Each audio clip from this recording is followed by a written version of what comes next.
여러분, 우리는 누구나 사랑받으며 살기를 원합니다. 누군가가 나를 따뜻한 눈으로 바라봐 주기를 원하고, 또 누군가 나에게 말없이 이렇게 손을 내밀어서 잡아주는 것. 우리가 그렇게 사랑받는 것들을 참 바라고 또 원하며 살아갑니다. 살다 보면 우리가 몸이 아픈 것보다 더 힘든 경우가 있습니다. 마음이 더 아플 때가 있죠. 사람에게 상처받고 오해받고 또 외면당하고 아무도 내 마음을 알아주지 않는다고 느껴질 때가 참 많이 있는 것 같습니다. 그럴 때는 여러분, 위로의 말 한마디보다 따뜻한 그 손길, 그 말없이 건네는 그 따뜻한 손길 하나가 더 큰 힘이 될 때가 있습니다. 그 한 번의 손길이 여러분, 주저앉았던 사람도 다시 일어서게 하기도 하고요. 얼어붙었던 마음을 녹아내리게 하기도 합니다. 사람은 이처럼 사랑을 받을 때 비로소 힘을 얻고 살아갈 수 있는 것입니다. 그런데 세상에는요, 아무도 가까이 가려고 하지 않는 사람이 있습니다. 아무도 그 사람에게 손을 선뜻 내밀지 않는 사람이 있다는 것입니다. 제가 어렸을 때만 해도 이 에이즈 환자들이 그런 사람들이었습니다. 연도를 말하면 대충 제 나이가 나오기 때문에 그냥 제가 어렸을 때라고 이야기하겠습니다. 그 당시에 에이즈는 여러분 어떻습니까? 지금처럼 정확한 의학적인 정보가 없던 시대입니다. 사람들이 악수만 해도 이 에이즈라는 병이 전염될 것이라는 걱정 속에 살았던 시대입니다. 그래서 같은 컵을 사용하는 것도 안 되고요. 심지어 같이 앉아서 밥을 먹는 것도 안 되고요. 심지어 가족들조차도 이렇게 함께 마주하기를 망설이는 경우가 적지 않았던 것을 보게 됩니다. 병에 걸려서 아픈 것보다, 병에 걸려서 괴로운 것보다 여러분, 사람들의 차가운 시선이 그들의 마음을 더 아프게 했을지도 모른다라는 생각이 듭니다. 바로 그때요, 전 세계를 놀라게 했던 한 장의 사진이 있었습니다. 영국의 왕세자비, 누구죠? 다이애나 왕세자비가 병원을 방문하는데요. 장갑도 끼지 않은 그 에이즈 환자의 손을 이렇게 잡아서 악수를 하는 그 장면이 전 세계 신문의 일면에 찍혀서 나왔습니다. 그 사진이 그 사람들의 시선을 사로잡은 것은요, 이 다이애나의 그 온화한 미소가 아니라 장갑도 끼지 않은 손으로 에이즈 환자의 손을 잡고 악수했던 그 손에 모든 사람의 시선이 집중되었습니다. 그래서 사람들이 하나같이 다 이렇게 이야기하는 겁니다. 왜 장갑도 끼지 않고 에이즈 환자하고 악수를 합니까? 그때 다이애나가 이렇게 대답했다고 이야기합니다. 에이즈는 악수로 전염되지 않습니다. 이 사람들도 사랑받을 자격이 있습니다. 라고 이렇게 대답했다고 합니다. 그 따뜻한 손길 하나가 에이즈 환자를 바라보는 세상의 시선을 완전히 바꾸어 버린 것입니다. 여러분, 사람들은요, 이 에이즈 환자의 병을 먼저 보았지만 다이애나는 이 사람을 먼저 보았던 것을 보게 됩니다. 사랑하는 성도 여러분, 오늘 우리가 읽은 본문에도 세상 모든 사람들이 피하고 외면했던 한 사람, 그 한 사람이 등장하고 있습니다. 아무도 가까이 하지 않고요, 아무도 그 사람에게 손을 내밀지 않았습니다. 아무도 그 사람을 품어주지 않았던 그 한 사람. 그런데 그 사람에게 가장 먼저 다가가신 분이 계셨습니다. 바로 예수님이십니다. 오늘 본문은 예수님께서 병을 고치신 그런 기적적인 이야기를 말하려는 것이 아니라 예수님의 마음이 선명하게 드러나는 그 긍휼의 이야기를 우리가 함께 살펴보려고 합니다. 그래서 마태, 마가, 누가 모든 복음서에 보면 이 사건을 기록해 두고 있습니다. 초대교회 성도들도 이 장면을 결코 잊을 수 없었다라는 것입니다. 오늘 보면 40절에 보면 한 나병 환자가 예수님께 나와서 무릎을 꿇고 엎드려서 간구합니다. 원하시면 저를 깨끗하게 하실 수 있나이다. 여러분, 이 나병 환자의 절박한 한마디, 그 마음이 느껴지십니까? 당시 나병은요, 오늘날 우리가 생각하는 피부병 정도가 아니었습니다. 사람들은요, 이 나병 환자를 가리켜서 하늘로부터 저주받은 병이라고 이야기합니다. 하나님의 심판을 받았다라고 그들을 저주합니다. 한번 나병이라는 판정을 받게 되면 그 사람의 인생이 완전히 달라질 수밖에 없었습니다. 가족의 품을 떠나야 했고요, 집으로 들어갈 수도 없었습니다. 사랑하는 아내 안아줄 수도 없고요, 사랑하는 자녀에게 한번 만져준 그 손길 한 번도 건넬 수가 없었습니다. 부모의 임종도 지킬 수가 없었고요, 명절 때 함께 둘러앉아서 식탁의 교제를 나눌 수도 없었습니다. 물론 함께 예배 드릴 수도 없었습니다. 늘 사람들 바깥에서 그들은 살아야만 했습니다. 혹시라도 사람들이 자신에게 다가오면 입술을 가리고 부정하다, 부정하다라고 큰 소리로 외쳐서 사람들이 자기에게 가까이 오는 것을 이렇게 경계해야만 했습니다. 혹시라도 외치지 않았다가 사람들에게 발각되면 그 순간 돌에 맞아 죽어도 아무도 억울하다고 말할 사람이 없었습니다. 여러분 생각해 보십시오. 육체의 질병도 괴로웠겠지만 사람들에게 사랑받지 못한다는 그 외로움, 그 괴로움이 그들을 더욱 힘들게 했을 것입니다. 병, 질병에 걸린 것보다 사람들로부터 고립되어지고 외면받는 것, 여러분 그것이 더 견디기 어려웠다라는 것입니다. 세상은 그를 가리켜서 부정한 사람이라고 부르지만 오늘 예수님은 그를 가리켜 불쌍한 사람으로 보셨습니다. 사랑하는 여러분, 그렇다면 한번 이렇게 생각해 볼까요? 어쩌면 이 나병 환자의 모습이 오늘 우리의 모습은 아닙니까? 우리도 모두가 죄로 인해서 하나님과 단절되어 있는, 하나님과의 관계가 끊어진 상태였습니다. 죄라는 영적인 병에 깊이 물들어 있었고요. 우리 스스로 그 죄를 해결할 수 없는 그런 절망적인 존재가 바로 우리였습니다. 그래서 성경은 죄인을 향하여서 죽었다고 말하고 잃어버렸다라고 말하면서 깨끗하지 못한 존재라고 이렇게 이야기합니다. 나병 환자가 스스로 자신을 고칠 수 없었던 것처럼 우리 역시도 우리의 힘으로 우리의 죄를 해결할 수 없는 존재이기 때문에 그렇습니다. 그래서 우리는 감히 하나님 앞에 설 수 있는 자격도 없고요, 스스로 하나님 앞에 나아갈 능력도 없습니다. 우리는 마치 영적 나병에 걸린 나병 환자와 같은 존재라는 것입니다. 그런데 이 나병 환자가 오늘 놀라운 선택을 하고 있습니다. 사람들이 돌을 던질 수 있다는 것도 분명히 알고 있지만 죽음을 각오하고 예수님 앞에 나와 엎드려 간구합니다. 원하시면 저를 깨끗하게 하실 수 있나이다. 이 한마디에 예수님께서 고쳐주실 수 있다는 그 믿음과 그분의 자비를 전적으로 신뢰하는 마음이 온전히 담겨 있는 것을 보게 됩니다. 그리고 그 믿음 앞에 예수님께서 놀라운 은혜로 응답해 주고 계십니다. 오늘 보면 41절과 42절 말씀을 우리 함께 읽도록 하겠습니다. 함께 읽습니다. 예수께서 불쌍히 여기사 손을 내밀어 그에게 대시며 이르시되 내가 원하노니 깨끗함을 받으라 하시니 곧 나병이 그 사람에게서 떠나가고 깨끗하여 진지라. 아멘. 여러분, 예수님께서 어떻게 하셨습니까? 먼저 불쌍히 여기셨다라고 말씀합니다. 그리고 곧 손을 내미셨습니다. 그리고 그의 몸에 직접 손을 대셨다라고 성경에 말씀합니다. 그 후에야 내가 원하노니 깨끗함을 받으라라고 말씀하셨습니다. 그때 어떻게 되었습니까? 그 즉시 나병이 떠나갔다라고 말씀하고 있습니다. 우리가 여기서 잠깐 멈춰서 생각해 보아야 합니다. 여러분, 예수님은 왜 먼저 손을 내미셨을까요? 말씀만 하셔도 충분하지 않았을까요? 예수님이요, 천지를 창조하신 하나님의 아들이십니다. 죽은 자도 살리시고 폭풍도 잠잠케 하셨던, 귀신도 말씀 한마디로 내쫓으셨던 그런 능력의 하나님, 그 하나님의 아들 예수님이십니다. 굳이 그 더러운 나병 환자의 몸에 손을 대실 필요가 없단 말입니다.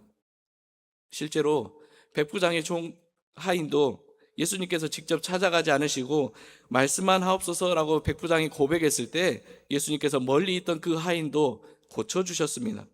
그런데 오늘 본문은 좀 다릅니다. 예수님이 먼저 말씀하지 않으셨고요, 먼저 손을 내미셨다라고 말씀합니다. 왜 그러셨을까요?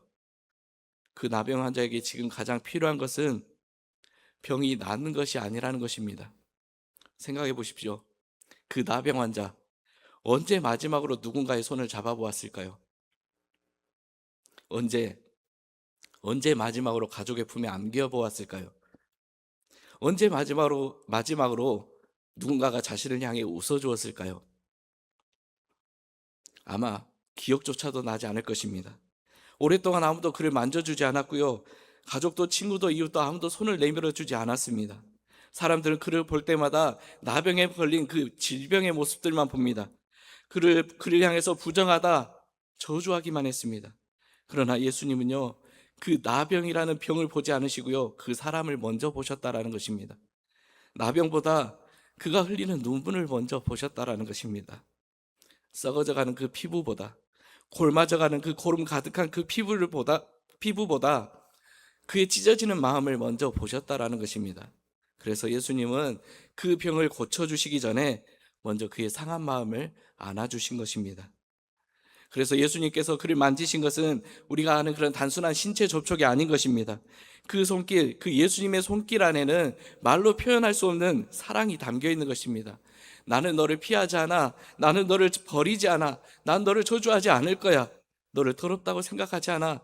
너는 여전히 나에게 가장 존귀하고 나에게 사랑받을 존재야. 여러분, 그 모든 말이 예수님의 그 한 번의 손길 안에 담겨져 있는 것입니다. 우리가 한 가지 기억해야 할 것은 예수님은 그 사람이 깨끗해진 후에 만지신 것이 아니라 아직 나병에 걸려 있는 중에 만져주셨다라는 사실입니다. 우리는 보통 깨끗해야 만집니다. 깨끗해야 가까이 가고요. 깨끗해야 안아줍니다. 좋은 사람이 되어야 사랑한다라고 이야기합니다. 그런데 예수님은 반대였습니다. 먼저 사랑하셨고요. 먼저 만져주셨습니다. 그리고 먼저 받아주시고 그를 안아주셨습니다. 여러분, 잘 생각해 보시면 이것이 바로 복음의 순서입니다. 우리가 깨끗해져서 예수님께 나아가는 것 아닙니다. 예수님께서 죄인인 우리를 먼저 만나주시고 받아주셨기 때문에 우리가 죄로부터 깨끗하게 되어지는 것입니다. 그래서 사도 바울은 로마서 5장 8절에서 우리가 아직 죄인 되었을 때에 그리스도께서 우리를 위하여 죽으심으로 하나님께서 우리에 대한 자기의 사랑을 확증하셨느니라 라고 말씀합니다. 우리가 의인이 되었을 때가 아니라, 우리가 착해졌을 때가 아니라 아직 죄인이었을 때 예수님께서 우리를 먼저 사랑하셨다라고 말씀하고 있는 것입니다. 나병 환자를 먼저 만져주셨던 것처럼 죄인인 우리를 먼저 품어주셨습니다. 사랑하는 성도 여러분, 예수님께서는요, 우리의 죄와 우리의 부정을 친히 담당하시기 위해서 십자가를 향해 걸어가셨고 십자가에 달려 죽으셨습니다. 나병 환자를 만지셨던 그 손, 얼마 지나지 않아 십자가 위에서 굵은 못에 그 손이 박히게 되어지는 것을 보게 됩니다. 상처 입은 사람을 만져주었던 그 손에 여러분, 지울 수 없는 상처가 생겼습니다. 죄인을 품어주셨던 그 손이 십자가 위에서 갈기갈기 찢기셨습니다. 왜일까요? 우리의 죄를 대신 짊어지시기 위해서, 우리의 부정함을 대신하여서 담당하시기 위해서 십자가 위에 달려 돌아가신 줄로 믿습니다. 이사야 선지자는 이미 오래전에 이 일을 예언했습니다. 그가 찔림은 우리의 허물 때문이요 그가 상함은 우리의 죄악 때문이라. 그가 징계를 받음으로 우리가 평화를 누리고 그가 채찍에 맞음으로 우리가 나음을 받았도다라고 예언하고 있는 것입니다. 예수님의 손에 못자국이 남아있기 때문에 여러분, 우리의 죄가 용서받은 줄로 믿습니다. 예수님의 손이 찢기셨기 때문에 우리의 상처가 치유받게 된 줄로 믿습니다. 예수님의 손이 십자가 위에 펼쳐졌을 때 죄인인 우리가 하나님의 자녀가 되는 은혜를 입게 된 줄로 믿습니다. 그러므로 오늘 본문에서 말씀하고 있는 이 만져주심, 단순히 나병 환자 한 사람을 고쳐주신 그 기적의 사건이 아닌 줄로 믿습니다. 십자가에서 모든 죄인을 품어주신 그 예수님의 사랑을 미리 보여주고 있는 복음의 사건이라는 것입니다. 사랑하는 성도 여러분, 혹시 오늘도 나는 하나님께 사랑받기에 부족한 사람입니다 라고 이렇게 생각하시는 분이 있습니까? 하나님, 제가 너무 죄를 많이 지었습니다. 이런 나를 받아주실 수 있습니까? 혹시 그런 마음으로 이 자리에 앉아 계시지는 않으십니까? 오늘 말씀은 분명히 우리에게 말씀하고 있습니다. 예수님은 깨끗한 사람을 먼저 찾아오신 것이 아니라 깨끗하게 하시기 위해서 우리에게 먼저 찾아오셨습니다. 의인을 부르러 오신 것이 아니라 죄인을 부르러 오셨습니다. 나병 환자를 먼저 만져주셨던 그 사랑으로 오늘도 우리를 품어주시는 줄 믿으시기를 바랍니다. 여러분, 예수님의 손길은요, 오늘 본문에서만 나타난 것이 아닙니다. 복음서를 읽어가다 보면 예수님의 손은 언제나 사람을 살리는 손이었던 것을 보게 됩니다. 열병으로 멈춰 누워있던 베드로의 장모 손을 잡아서 일으켜 세워주셨습니다. 앞을 보지 못하는 맹인의 눈에는 손을 얹으시고 다시 보게 하셨습니다. 제자들이 그렇게 귀찮게 여겼던 어린아이들 품에 안으시고 머리에 손을 얹어 안수하시고 축복하셨습니다. 12해 동안 혈루증을 앓았던 그 여인, 사람들 틈을 헤집고 예수님의 옷자락을 붙잡았을 때 사람들은 그 여인을 가리켜 부정한 사람이라고 이렇게 저주했지만 예수님께서는 딸아 안심하라 라고 따뜻하게 그녀를 불러주셨습니다. 그리고 그 믿음을 기뻐하셨던 것을 보게 됩니다. 여러분, 예수님의 손길은 병을 고치기 위한 손길이 아닙니다. 사람을 살리는 손길이고요. 절망을 소망으로, 희망으로 바꾸는 손길입니다. 상처를 회복으로 바꿔주시는 그런 손길이었습니다. 죽어가는 믿음을 다시 일으키는 생명의 손길, 우리 주님의 손길입니다. 그래서 사도 요한은 평생 이 은혜를 잊지 못하고 훗날 요한 일서에서 이렇게 고백합니다. 태초부터 있는 생명의 말씀에 관하여는 우리가 들은 바요, 눈으로 본 바요, 자세히 보고 우리 손으로 만진 바라. 요한은 단순히 예수님을 본 것을 감격해서 고백한 것이 아닙니다. 창조주 하나님께서 사람의 몸을 입고 자신과 함께 걸으셨다는 그 사실, 자신의 손을 붙잡아 주셨다는 그 사실, 그리고 자신이 직접 예수님을 만질 수 있었다는 그 사실을 평생 잊지 못했던 것입니다. 얼마나 크고 놀라운 은혜입니까? 온 우주를 창조하신 하나님께서 죄인인 인간에게 먼저 다가오셨습니다. 멀리 계신 하나님이 아니라 지금 나에게 가까이 오시는 하나님, 나와 함께 하시는 하나님, 나를 만져주시는 하나님이 되어주셨다라고 말씀하는 것입니다. 구약의 신명기 1장 31절에 보면 광야를 지나던 이스라엘 백성을 향하여 하나님께서 이렇게 말씀합니다. 사람이 자기 아들을 안는 것 같이 너희 하나님 여호와께서 너희를 안으사 이곳까지 이르게 하셨느니라. 여러분, 얼마나 아름다운 표현입니까? 하나님께서 자기 백성을 억지로 끌고 가시는 분이 아니십니다. 아버지가 어머니가 어린 자녀를 품에 안듯이 행여 넘어질까 붙드시고 지칠까 안아주시고 울면 달래주시면서 광야를 함께 걸어오셨다라고 말씀하고 있는 것입니다. 그리고 그 하나님의 사랑이 오늘 예수 그리스도를 통하여서 우리 눈앞에 분명하게 나타나고 있는 것입니다. 그렇다면 오늘 우리에게는 한 가지 질문이 생깁니다. 지금 우리가 사는 이 시대는요, 예수님께서 육신을 입고 우리 곁에 계시지 않는데요, 우리가 어떻게 예수님의 만져주심을 경험할 수 있습니까?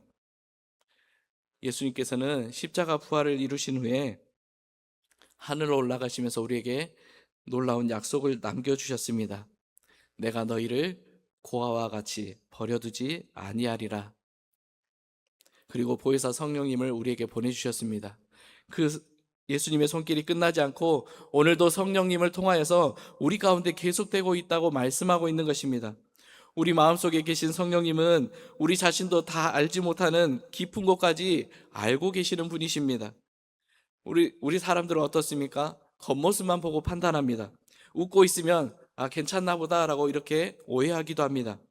예배 드리러 나오면 다 잘 지내는구나 라고 그렇게 생각할 수도 있습니다. 그러나 우리 안에 계시는 성령님은요, 우리의 겉모습에 속지 않으시고 우리의 안에 감춰진 그 눈물을 다 알고 계신다라고 말씀하는 것입니다. 우리가 누구에게도 말하지 못하는 상처와 아픔들, 사람들에게 차마 꺼내지 못했던 그 아픔들, 잠 못 이루는 그 긴 밤의 시간들도 성령님은 다 알고 계신다고 말씀하는 것입니다. 그래서 성령님은 오늘 말씀을 통하여서, 기도를 통하여서, 찬송을 통하여서, 우리의 드려지는 예배를 통하여서 우리의 상한 마음을 조용히 만져주고 계시는 줄로 믿습니다. 한번 생각해 보십시오. 여러분, 말씀 한 구절을 읽다가 그 말씀 때문에 나도 모르게 눈물을 흘린 적 없으십니까? 찬양을 하는데 그 찬양의 가사 한 구절 때문에 마음이 찡하여서 무너져 버렸던 내 마음이 다시 회복되어지고 위로받았던 경험은 없으십니까? 누군가 여러분에게 내가 집사님을 위해서, 권사님을 위해서, 장로님을 위해서 기도하고 있습니다, 이 한마디 때문에 무너질 것 같았던 내 삶이 다시 힘을 얻고 다시 일어섰던 그런 적은 없으십니까? 여러분, 이것들이 다 결코 우연이 아니라는 것입니다. 성령님께서 우리 안에 계셔서 우리를 만져주시고 계시는 것입니다. 성령님께서 굳어진 마음을 부드럽게 하시고 메마른 심령에 은혜의 단비를 내려주시고 계시는 것입니다. 그런데 여러분, 혹시 오늘 몸은 이 자리에 있지만 마음은 많이 지쳐있진 않으십니까? 사람에게 받은 상처 때문에 겉으로는 웃고 있지만 속으로는 펑펑 울고 있진 않으십니까? 기도에도 응답이 없는 것 같아서 조용히 낙심하고 있진 않으십니까? 그렇다면 오늘 이 예배 가운데 성령 하나님께서 여러분의 상한 심령을 친히 만져주시기를 주님의 이름으로 축복합니다. 사람은 모를지라도 우리 주님은 다 알고 계십니다. 사람은 그냥 지나쳐 버릴지라도 우리 주님은 그냥 지나치지 않으십니다. 사람은 외면할지 몰라도 우리 주님은 끝까지 우리를 품어주시고 우리를 만져주시는 줄 믿습니다. 창조주 하나님께서 오늘도 우리의 마음을 만져주시는 것, 그것이 우리에게 위로가 되고 치유가 되고 우리의 소망이 되는 줄로 믿습니다. 성경에는 오늘 우리가 함께 읽은 나병 환자에도 주님의 손길로 다시 살아난 사람이 등장합니다. 바로 구약의 엘리야 선지자인데요. 갈멜산의 큰 승리 이후에 엘리야가 로뎀나무 아래에서 모든 것을 포기한 채 쓰러져 있었습니다. 성경에 보면 하나님께서 보내주신 천사가 엘리야를 어루만졌다라고 말씀합니다. 왜 믿음이 이것밖에 안 되냐라고 엘리야를 책망하지 않으셨고요. 지친 종을 먼저 어루만져 주시고 다시 일으켜 세워 주셨습니다. 그 만져주심으로 엘리야가 다시 힘을 얻고 하나님께서 맡기신 사명을 끝까지 감당하게 되었다라는 것입니다. 사랑하는 성도 여러분, 어쩌면 오늘 우리도 나병 환자처럼 상처를 안고 이 자리에 오신 분도 계실 것입니다. 엘리야 선지자처럼 지쳐서 쓰러져 있는 분도 계실 것입니다. 사람들 앞에서는 웃고 있지만 혼자 있을 때는 조용히 눈물 흘리고 있는 분도 계실 것입니다. 그러나 여러분, 사람은 몰라도 우리 주님은 다 아십니다. 오늘 나병 환자를 만지셨던 그 손으로, 엘리야를 어루만지시고 일으키셨던 그 손으로 우리의 상한 마음을 만져주시는 줄 믿습니다. 우리 주님의 손이 닿으면 상처는 은혜가 됩니다. 눈물은 감사로 바뀌어질 것입니다.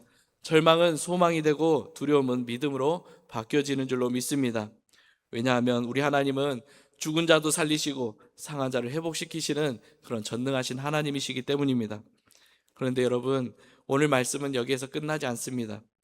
주님의 손길을 경험한 사람이라면 이제 주님의 손을 가진 사람이 되어야 한다라고 말씀하는 것입니다.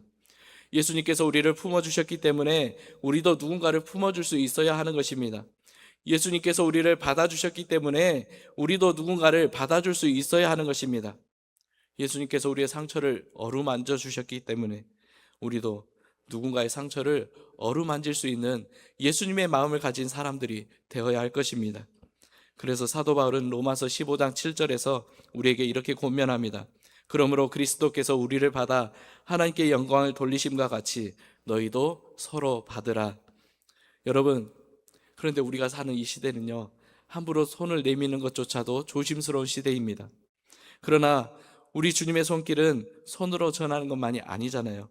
따뜻한 눈빛 하나, 진심 어린 말 한마디, 끝까지 들어줄 수 있는 귀, 함께 흘려주는 눈물, 말없이 잡아주는 손, 그의 이름을 불러가며 드리는 우리의 간절한 기도, 이 모든 것들이 우리가 드릴 수 있는 주님의 손길인 줄로 믿습니다.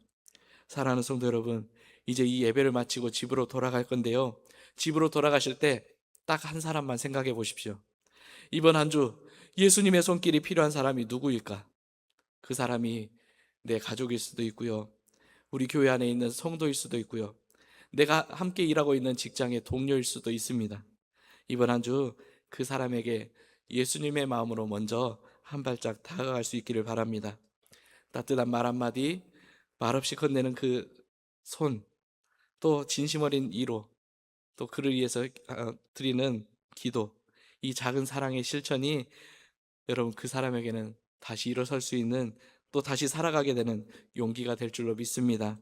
사랑하는 성도 여러분, 오늘 우리는 예수님의 만져주심을 받았습니다. 이제 우리가 그 은혜를 흘려보내는 사람이 되어야 할 것입니다.